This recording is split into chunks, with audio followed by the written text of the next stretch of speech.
Here on The Colour of Country Life, we're speaking with Kate McCulloch. She's the lead Senate candidate for One Nation in this New South Wales poll on the 21st of May. How are you, Kate? I'm good, thank you, Ricky. Now, Kate, tell us a little bit about yourself. Where have you come from? How did you get involved with One Nation? Oh, I've been with One Nation for years. I met Pauline Hanson about 15 years ago, actually. And from there, it just built the relationship. I loved her policies. It was all about freedom of choice, freedom of speech, and that's how I became part of it. I'm a mother. I'm married. My husband and I have 4 children. I have a farm, and I'm also a business person. I run a catering company.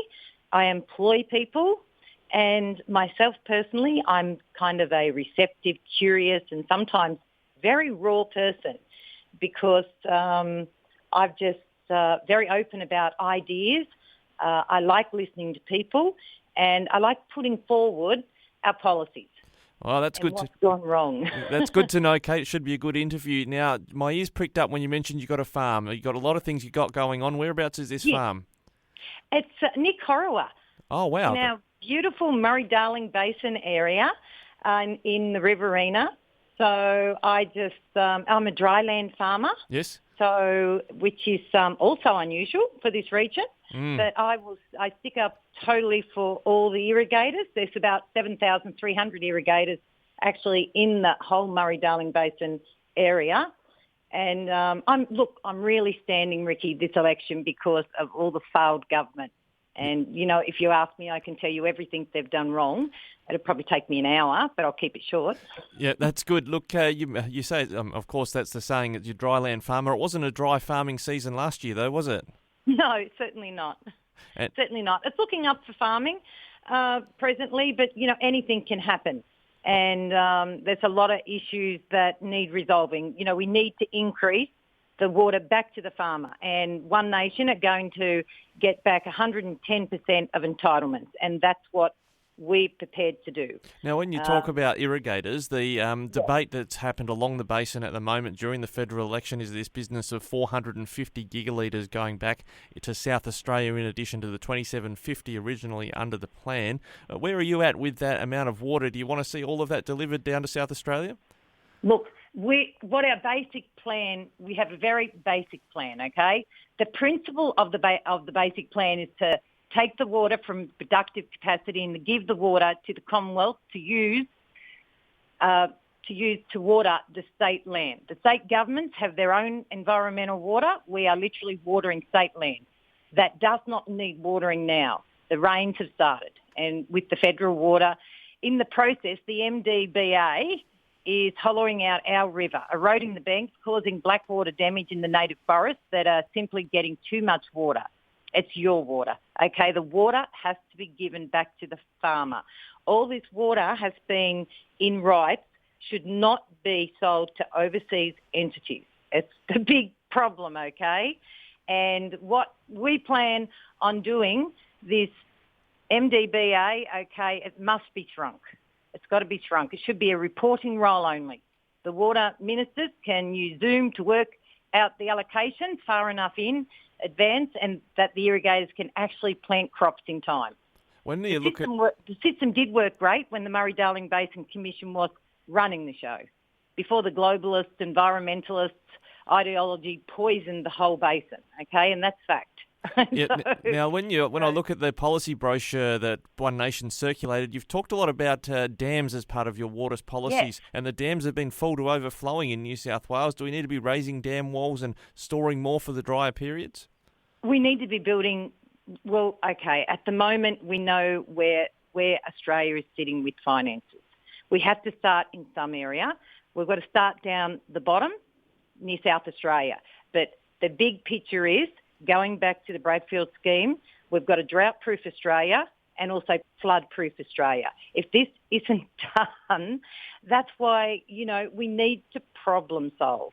And currently, and all our 4 governments beforehand, they come up with great ideas, like the NBN, NDIS, roads, hospital, residential care units. But you know what? None of them things have been finished. And they have to, instead of giving away more money to other areas, fix what they haven't done. and that's what, it's easy to say. It's really easy to say, we're going to do this for you. Every election, we get promise, and then every promise fails. Now maybe instead on promise, we can you can make plenty of those. But on the principle, you mentioned freedom earlier. Australia's had a fair rattling when it comes to freedoms that have been put on pause, on hold, states of emergency, whatever else during the pandemic. I guess the mandates and everything else. All of that. How do you? I know the federal government would say, well, the states have got large responsibility there, but as a federal senator, there'd be some things you could do on the freedom front. What are you wanting to advocate? Is it freedom of speech you're mostly on about? Freedom of speech. We're actually pro-choice on vaccinations, and mandates must go. Look at the silly things that happened down here, in our border bubble. At one stage, when it first happened, they wanted farmers that had properties over the river in Victoria to fly to Sydney. Victoria wouldn't let them in to feed their own animals. Where is the common sense there? Mandates have been crucifying for not just people my age. I'm just basically a carer at my age. We've got to look after this land for our young people. Our youth unemployment, they're talking about unemployment of 4%. How come none of these major parties are talking about youth unemployment? It's sitting at 9%. And I will still say to this day, it is corrupt figures. This all started back in 2010 when that Christina Keneally lifted the age rate of leaving school from 15 to 17. And that's when we stopped getting apprentices in our country, and especially in New South Wales. It had the biggest effect. We now have no trades. We need tradespeople in this country. We need to up our productivity. Everyone wants higher wages. And sure, a government can say, Labor can say, they're saying it right now, yeah, we're going to give you bigger wages. Well, I'm afraid right now the wages are stagnant. With stagnant wages and with low supply on housing and such high demand, it's looking really bad. It's looking like the 80s. I'm 59 years old, and I went through what happened then. And so I know what them interest rates can go to. Oh, yes. And if he can't even remember, our unemployment rate, how the hell can he remember what them interest rates went to? Yes, I certainly remember them myself growing up in a regional area too. Now, Kate, you mentioned pro-choice on vaccination. I think your policies are regarding, the abortion topic, which is hot at the moment with Roe v. Wade in the American Supreme Court rolling around. You are pro-life when it comes to abortion, though. We're pro-life.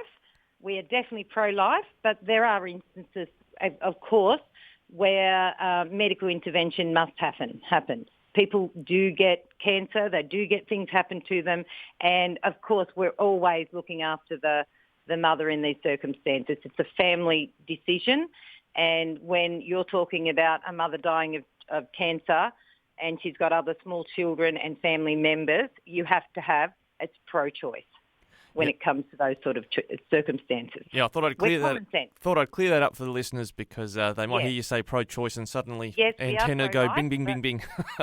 Lastly, we're definitely for the preservation. Your farms at Corowa, is that generally where you live as well? Yes. I'm based in Corowa, like 95% of my time, and I operate a catering company. I hire young people, and this election should be more about hope and encouraging our young people into apprenticeships instead of wasting money on all this other advertising. We've got to inspire young people. We've got to be excited. They all talk so negative about our, lives and a lot of things are happening in the world. But by God, there's so much hope. So many apprentices that we've put through over the years have ended up working for some of the biggest companies in this country. Everyone should start in like hospitality, things like these. They're just amazing. You meet people, you grow as a person, you get confident, and it's a start. Absolutely. Look, great to talk with you today, and we'll catch up with you again hopefully before 21 May. Appreciate your time today here on Flow FM. Thanks, Ricky, and everyone, please vote with your heart.